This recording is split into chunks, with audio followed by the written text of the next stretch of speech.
Bismillahirrahmanirrahim. This is the continuation of my previous lecture. इसमें हमने 5 assignment solve किए थे। अभी हमने असाइनमेंट नंबर 1.6 और 1.7 डिस्कस करना है। तो ये असाइनमेंट नंबर जो 1.6 है, this is basically about the to check the correctness of the following equation using the dimensional analysis. अब dimensional analysis क्या है? Dimensional analysis is basically describe the relationship between different physical quantity with the help of their dimensions. यानी इसमें हम equations को और dimensions के जरिए check करते हैं, इनके correctness को check करते हैं। क्योंकि बाज़ औक़ात मतलब ज़रूरी नहीं है कि हर एक इक्वेशन हमें याद हो। तो अगर हमने कोई इक्वेशन यूज़ करनी है और हमने ये देखना है कि ये इक्वेशन करेक्ट भी है या नहीं है, तो हम क्या करते हैं? डायमेंशनल एनालिसिस यूज़ करते हैं। इक्वेशन के दोनों साइड्स पे हम डायमेंशन देखते हैं कि वो डायमेंशंस आपस में बराबर है या नहीं है। तो अगर डायमेंशन ऑन बोथ साइड्स और इक्वल, तो इस इक्वेशन को हम कहते हैं कि it is dimensionally correct, right? तो डायमेंशनली करेक्ट इक्वेशन मतलब ये जरूरी नहीं है कि डायमेंशनली करेक्ट इक्वेशन हमेशा करेक्ट होगा, क्योंकि डायमेंशनल एनालिसिस के जरिए हम जो कांस्टेंट टर्म है, जिसको हम डायमेंशनलेस कांस्टेंट कहते हैं, वो कैलकुलेट नहीं कर सकते। लेकिन ये बात फॉर श्योर है कि dimensionally incorrect equation is always incorrect. ठीक है, मतलब डायमेंशनली करेक्ट इक्वेशन करेक्ट भी हो सकता है, इनकरेक्ट, क्योंकि डायमेंशनल एनालिसिस के जरिए हम कांस्टेंट टर्म कैलकुलेट नहीं कर सकते। लेकिन dimensionally incorrect equation it is always incorrect, right? तो अब हमने ये जो क्वेश्चन है, check the correctness of equation, मतलब ये इक्वेशन हम बहुत कॉमनली यूज करते हैं। हमें ये देखना है कि ये डायमेंशनली करेक्ट है या नहीं है। तो अब हम क्या करते हैं कि पहले हम लेफ्ट हैंड साइड को लेते हैं। लेफ्ट हैंड साइड पे क्या हमारे पास वेलोसिटी है। वेलोसिटी चाहे फाइनल वेलोसिटी है, इनिशियल वेलोसिटी, लेकिन टर्म तो वेलोसिटी है। और वेलोसिटी के जो डायमेंशन है वो क्या है? यानी लेंथ डिवाइड बाय टाइम। तो इसके जो डायमेंशन है एल टी माइनस 1 है, right? So this is the dimension on off left hand side. अब राइट हैंड साइड पे हमारे पास कौन से टर्म है? राइट हैंड साइड पे हमारे पास जो टर्म है, पहला टर्म तो वेलोसिटी है, और वेलोसिटी के डायमेंशन तो वही है जो लेफ्ट हैंड साइड पे है, यानी एल टी माइनस 1। अब दूसरा टर्म क्या है? A T. अब ए मैं दोनों को कंबाइंड लिखता हूं। ए के डायमेंशन क्या है? L T minus 2, right? और टी का जो डायमेंशन, टाइम का डायमेंशन, वो टी है। तो इसको हम लिख सकते हैं एल टी माइनस 1, राइट? तो अब देखिए, हम कंपेयर करते हैं लेफ्ट हैंड साइड और राइट हैंड साइड। तो लेफ्ट हैंड साइड पे हमारे पास वी एफ है, और वी एफ के जो डायमेंशन है एल टी माइनस 1 है, राइट? और फिर राइट साइड पे क्या है? वी आई है, वो भी डायमेंशन टी माइनस 1 है। और यहाँ पे जो डायमेंशंस है ए टी के डायमेंशन भी एल टी माइनस 1 है। So left hand side, dimension of left hand side is equal to right hand side. It means that this equation is dimensionally correct equation. This is dimensionally correct equation. अब हम जो दूसरा है, x is equal to v I t plus half a t square, इसमें भी यही method हमने use करना है, क्योंकि ये इक्वेशन हम यूज करते हैं commonly. Second equation of motion है, तो लेफ्ट हैंड साइड का डायमेंशन क्या है? वो लेंथ है, डिस्टेंस है, लेंथ है, तो इट इज एल, राइट? अब जो पहला टर्म है वी आई का डायमेंशन क्या है? वेलोसिटी का डायमेंशन है एल टी माइनस 1, और ये मल्टीप्लाई हो रहा है टाइम के साथ, तो टाइम का डायमेंशन टी है। तो इसको अगर हम मल्टीप्लाई करें टाइम के साथ, कैंसिल होके ये जो डायमेंशन बचेगा वो है एल, राइट। इसको हम एल भी लिख सकते हैं, L1 यानी पावर 1 भी लिख सकते हैं। अब ये जो कांस्टेंट टर्म है, जिस तरह शुरू में मैंने बताया, ये डायमेंशनल एनालिसिस के जरिए हम कैलकुलेट नहीं कर सकते, तो इसको इसलिए मैं स्किप करके मैं डायरेक्ट ए टी, क्योंकि यहाँ पे हम डायमेंशनल एनालिसिस कर रहे हैं। तो ए का डायमेंशन क्या है? L T-2। ए का डायमेंशन है L T-2, और साथ में ये मल्टीप्लाई हो रहा है टी स्क्वायर के साथ, तो ये भी डायमेंशन जो बच जाता है वो क्या है? एल। अब अगर अगेन हम राइट और लेफ्ट हैंड साइड को कंपेयर करें, तो लेफ्ट हैंड साइड पे हमारे साथ है एल, राइट। और राइट हैंड साइड पे जो पहला टर्म है जो VIT है, वो भी एल के बराबर है। और जो दूसरा टर्म है जो हाफ AT स्क्वायर के बराबर है, वो भी एल के बराबर है। So left hand side is equal to right hand side. तो हम क्या इसको क्या कहते हैं? Equation is dimensionally correct, right. तो both of these equation are dimensionally correct. और बाकी तो हम डिटेल में हमने क्लास में डिस्कस किए थे कि अगर इस इक्वेशन में से हम ये हाफ का टर्म निकाल भी दे तो ये डायमेंशनली करेक्ट होगा, लेकिन फिजिकली ये इनकरेक्ट होगा, राइट।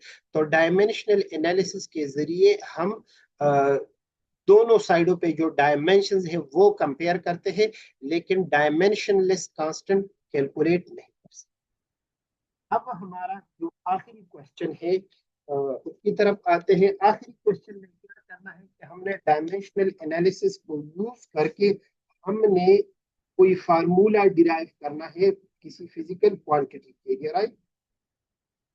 तो इसमें हमसे पूछा गया है कि derive the relation for the time period of the simple pendulum। तो किताब में जिस तरह लिखा है और हमने क्लास में भी डिस्कस किया है कि the success of this method depends upon the correct guessing of the parameter upon which the given physical quantity is dependent। The success of this method, the success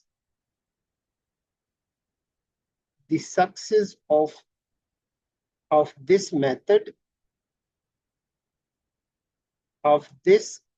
method वो किस चीज के ऊपर डिपेंड करता है? depends upon the correct guessing, depends upon correct guessing of physical quantity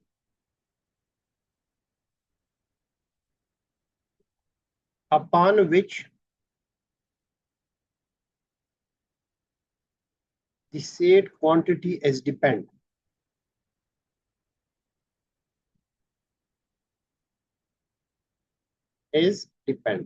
right. अब देखिए हमसे इस क्वेश्चन में क्या पूछा गया है। हमसे इस क्वेश्चन में पूछा गया है कि derive the relation for the time period. तो time period of the pendulum ये किन चीजों के ऊपर डिपेंड करता है? Time period of simple pendulum ये किन चीजों के ऊपर डिपेंड करता है? ये हम गेस करते हैं। कि let it depend on the mass of the bob, length of the pendulum, acceleration due to gravity, etcetera, right, G etcetera. तो हम फिर एक रिलेशन लिखते हैं कि time period is directly proportional to M, right, MLG। फिर हम क्या करते हैं कि इसके ऊपर मतलब जाहिर बात है कोई कांस्टेंट ऑफ प्रोपोर्शनलिटी भी होगा, तो हम K डालते हैं। M का पावर जो है हम ये एज्यूम करते हैं कि let the power of M is A, the power of L is B, and acceleration due to gravity is C। मतलब हमने ये एज्यूम किया कि जो टाइम पीरियड है वो मास ऑफ द बॉब, ये हमारी इजम्पशन है। Length of the pendulum, acceleration due to gravity. और ABC हमने क्या किया कि let A is the power of the mass, क्योंकि अभी हमें पता नहीं है कि ये A क्या आएगा, B क्या आएगा, C क्या आएगा, ठीक है। तो अब हम क्या करते हैं कि इसके बाद जो स्टेप नंबर 1 है, right dimension of both hand side, right. Dimensions of both hand side, dimensions जिस तरह हमने डायमेंशनल, ये करेक्टनेस ऑफ इक्वेशन में क्या है, dimension of both hand side हम लिखते हैं, बोथ हैंड साइड्स हम लिखते हैं। तो हमारे पास जो लेफ्ट हैंड साइड है इसका डायमेंशन तो सिंपली, ये सिंपली क्या है, ये सिंपली टी है, राइट। डायमेंशन क्योंकि टाइम पीरियड है तो इसका डायमेंशन क्या है, इसका डायमेंशन तो हमारे पास टी है।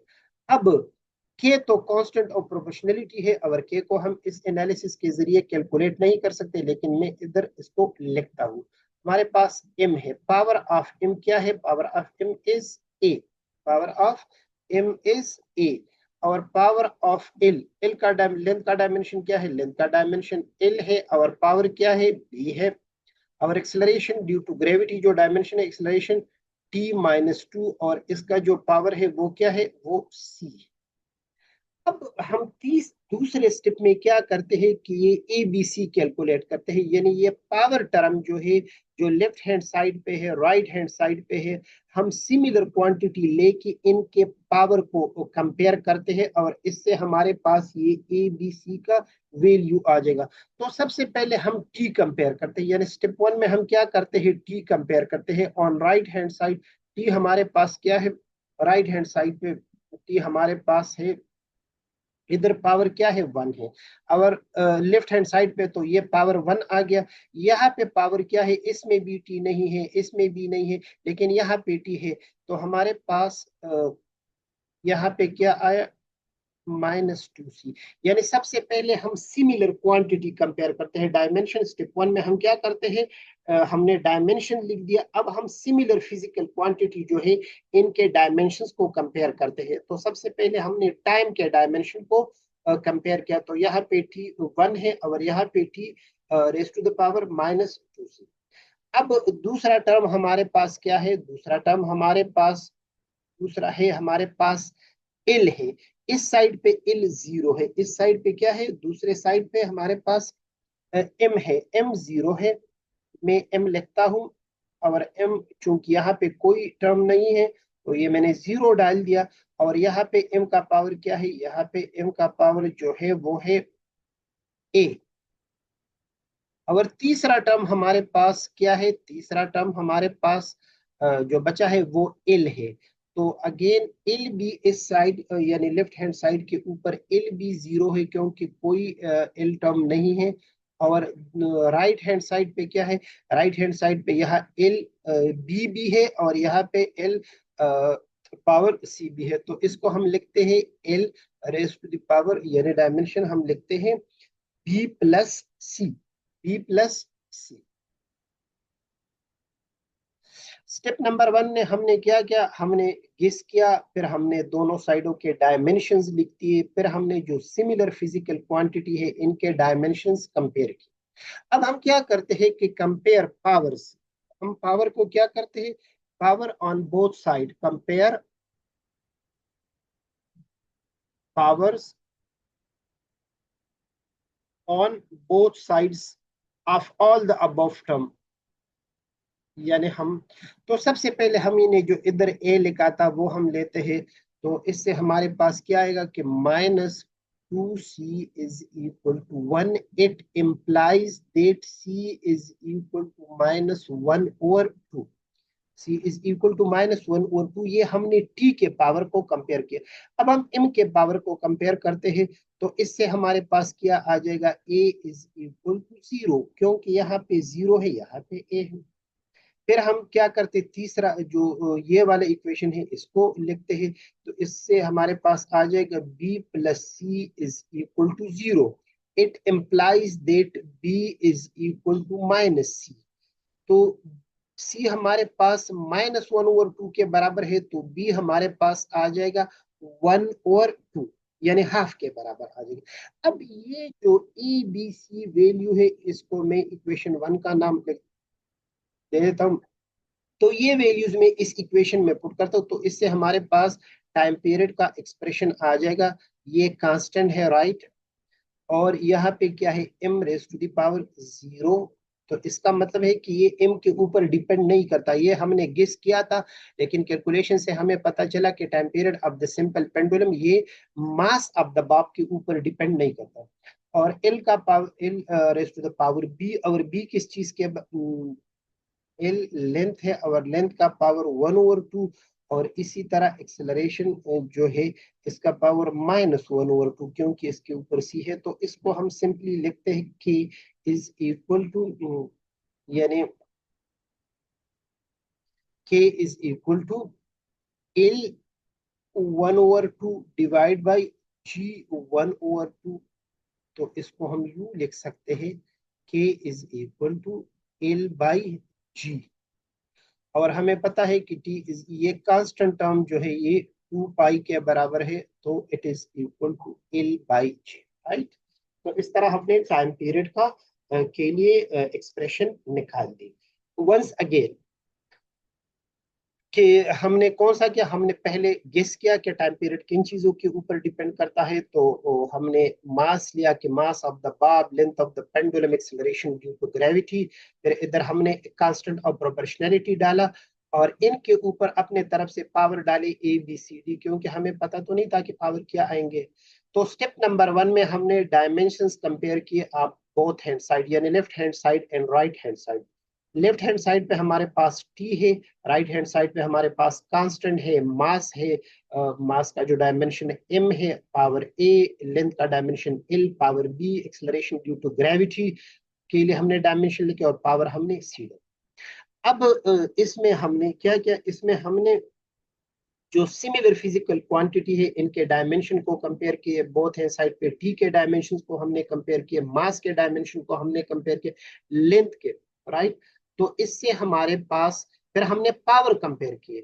हमने टी के पावर, तो यहाँ पे 1 है, यहाँ पे -2c, -2c equal to 1c की वैल्यू जो कांस्टेंट जो ए बी सी थे इसके वैल्यू हमने कैलकुलेट करके ये वैल्यू हमने इक्वेशन 1 में पुट किए, राइट। तो इस तरह हमने time period of the simple pendulum इसके लिए जो एक्सप्रेशन निकाली। और हमें पता है कि time period of the simple pendulum depend on the length of the pendulum, acceleration due to gravity, and independent of the mass of the simple pendulum. तो इसके साथ हमारे जो चैप्टर 1 है फिजिक्स का मेजरमेंट्स, इसके सारे असाइनमेंट्स कंप्लीट हो गए।